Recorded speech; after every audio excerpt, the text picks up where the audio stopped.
Hello students, बेटा आज अपन last topic पढ़ेंगे इस चैप्टर का एसी जनरेटर। आज आपकी क्लास ज़्यादा मंडे नहीं होगी और चैप्टर कंप्लीट हो जाएगा ये वाला। इसका टेस्ट ये जो मंडे आएगा इससे अगले मंडे को इसका टेस्ट लूँगा। आपकी डाउट क्लास इस वीक नहीं ले पाऊँगा मैं मंडे को। अगर आपको लगता है रिक्वायरमेंट है तो मुझे मैसेज कर देना। मुझे 2 डाउट क्लासेस लेनी है 11th और 10th की मंडे को। तो नेक्स्ट मंडे आपकी डाउट क्लास भी होगी, इसके डाउट्स ले सकते हैं EMI के, और मंडे इवनिंग को टेस्ट होगा। ओके, तो देखो बेटा एसी जनरेटर इंपॉर्टेंट है, बहुत बार आता है पेपर में। ये एक ऐसा डिवाइस है जो कंस्ट्रक्शन भी जिसकी पूछ लेते हैं। ओके, तो इसमें 4 चीजें होती हैं, आपको कंस्ट्रक्शन एक्सप्लेन करनी पड़ेगी। एक तो परमानेंट मैग्नेट्स, मैग्नेटिक फील्ड किधर होगा, नॉर्थ से साउथ की। बीच में एक आर्मेचर कोयल, ठीक है। आर्मेचर कोयल क्या होती है, जिस कोयल को सॉफ्ट आयरन कोर के ऊपर बाउंड किया होता है उसे क्या बोलते हैं, आर्मेचर कोयल। और ये बहुत हैवी हो जाती है। बहुत सारे टर्म्स हैं इसके अंदर, मैंने एक ही टर्म बनाया, बहुत सारे टर्म्स हैं। Armature coil, permanent magnets. Permanent magnet इसलिए यूज होंगे मैग्नेटिक फील्ड जनरेट करने के लिए, और कोयल रोटेट करेगी। मतलब ये उसका एग्जांपल आएगा, अभी तक आपने नहीं करा फ्लक्स होते हैं BS cos थीटा। तो मैंने कहा था फ्लक्स चेंज होना चाहिए। EMI की इलेक्ट्रोमैग्नेटिक इंडक्शन की डेफिनेशन ये थी कि फ्लक्स चेंज होगा तो EMF इंड्यूस हो, या तो B चेंज कर लो या S चेंज कर लो या थीटा चेंज कर लो। तो इसमें आप क्या चेंज करेंगे, थीटा चेंज करेंगे। देखो मैग्नेटिक फील्ड भी कांस्टेंट है, एरिया ऑफ कोयल भी कांस्टेंट है, बट जब ये कोयल घूमेगी इसका मैग्नेटिक फील्ड के साथ क्या होता रहेगा, एंगल चेंज होता रहेगा। इसकी किसका, नॉर्मल का, क्योंकि एरिया वेक्टर और मैग्नेटिक फील्ड में एंगल देखने, एरिया वेक्टर कहां होगा, कोयल का perpendicular to the plane of the coil, ठीक है। Armature coil, permanent magnets. फिर नीचे ना यहाँ पर ये डायग्राम देख लेना किसी बुक से, या आपका उसमें भी था 10th क्लास में। यहाँ पर ये कार्बन ब्रशेस लगे होते हैं और स्लिप रिंग्स लगे होते हैं, ठीक है। कार्बन ब्रशेस और स्लिप रिंग्स, ये 2 चीजें भी आपको याद करनी है। ओके, और यहां पर अपने को EMF मिलेगी इसके पास। कार्बन ब्रशेस कैसे बेटा, कि क्या काम होता है कि कोयल घूमेगी बट ये नीचे वाला पार्ट ना घूमे, कि ऐसे ब्रशेस लगा दो कुछ, कि यहां पर ये ऐसा कुछ सिस्टम है, यहाँ पर ऐसे कार्बन ब्रशेस है कि वो टच हो रहे हैं सिर्फ कार्बन ब्रशेस। ओके, क्योंकि ये चीज घूमेगी ये नहीं घूमेगी। जैसे मतलब मान लो पेंट ब्रश नहीं होता, वैसा carbon brushes they will always be in contact with this slip rings. Okay, इसे कार्बन ब्रशेस देखो, क्योंकि कार्बन क्या करता है, कंडक्ट करता है इलेक्ट्रिसिटी को। ओके, तो ऊपर से करंट प्रोड्यूस होगा और यहाँ जाता है, और यहाँ पर अपने को EMF मिलेगी। जो EMF है वो है ऑल्टरनेटिंग EMF। अभी जब आप सॉल्व करेंगे, इसको पढ़ेंगे तो मैं बताऊंगा इसका क्या मतलब है, ऑल्टरनेटिंग EMF।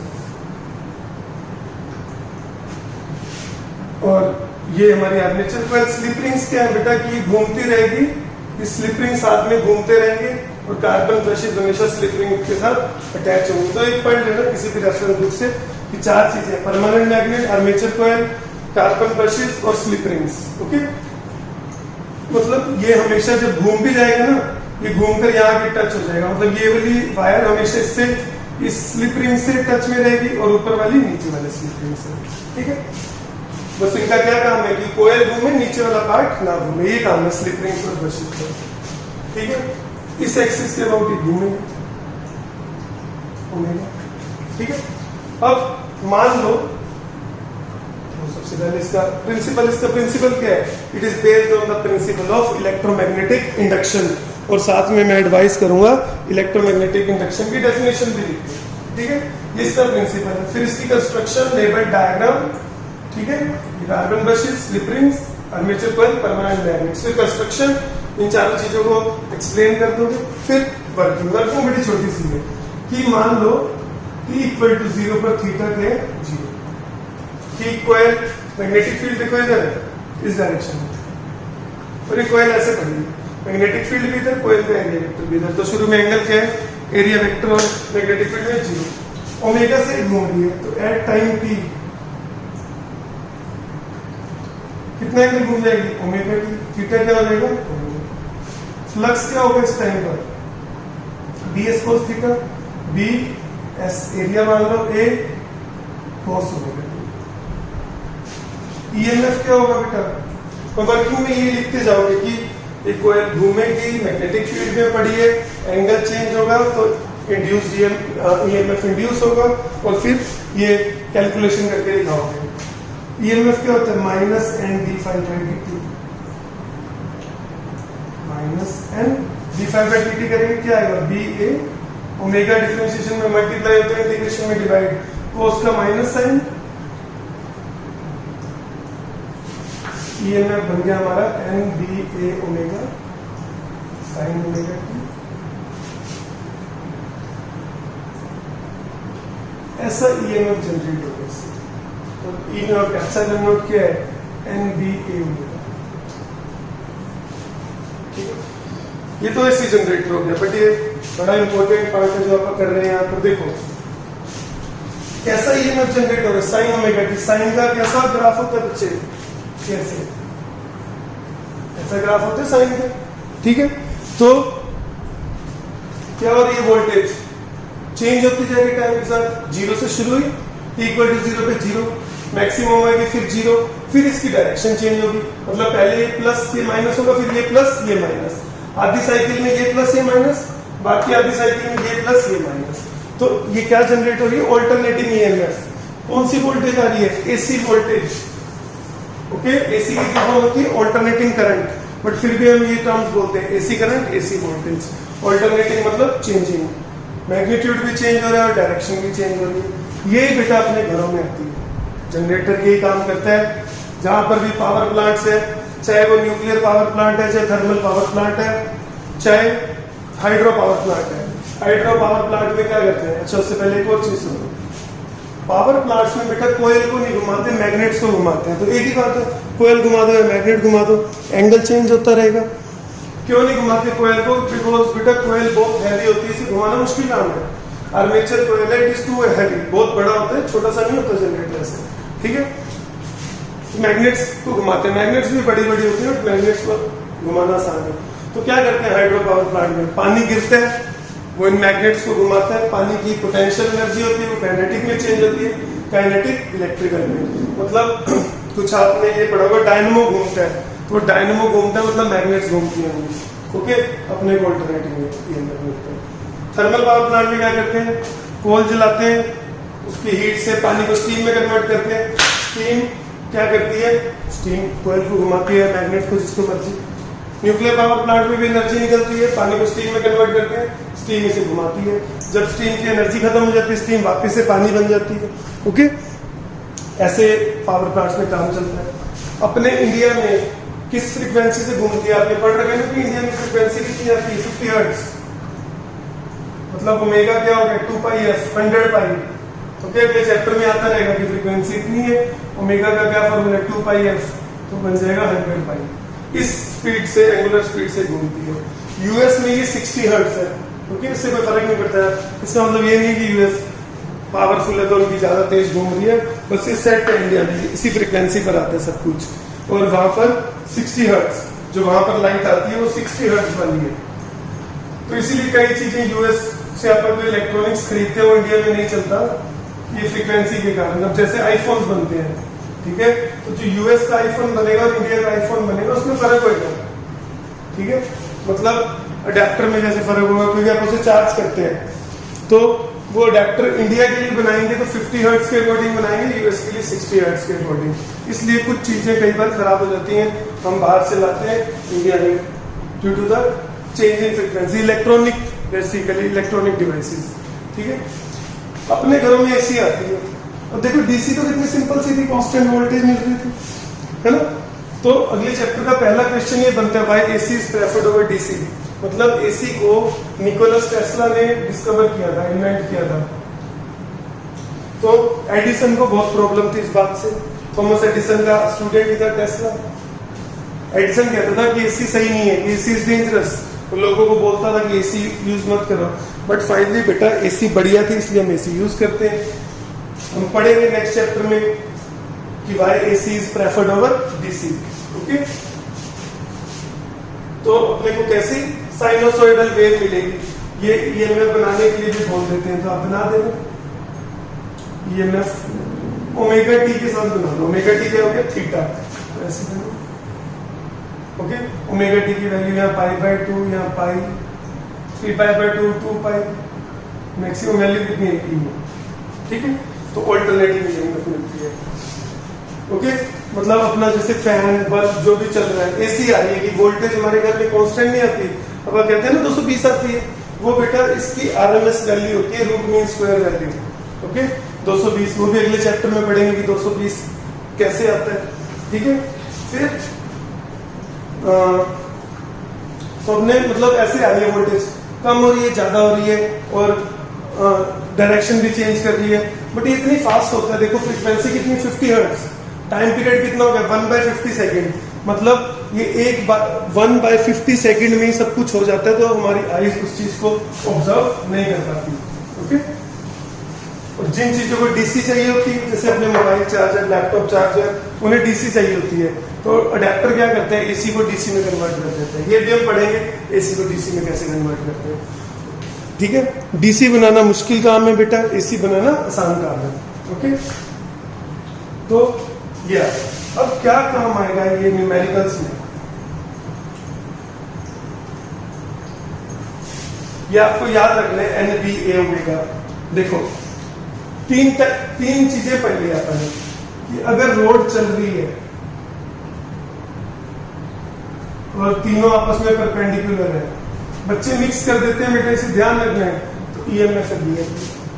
अगर रोड घूम रही है ओमेगा से L लेंथ की, तो EMF कितना होता है, half B omega L square. और ये कांस्टेंट EMF है दोनों, मतलब DC मिल रही है कांस्टेंट है, तो AC और DC में डिफरेंस भी देखो बेटा बच्चों, ऐसा लगता है सबको ये DC होती है सब, कि जिसकी वैल्यू क्या हो, कांस्टेंट।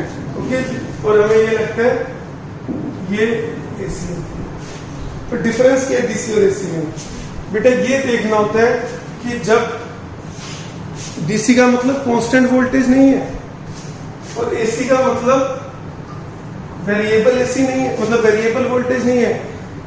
DC वो होती है जिसकी डायरेक्शन चेंज नहीं होती, AC वो होती है जिसकी डायरेक्शन चेंज होती है।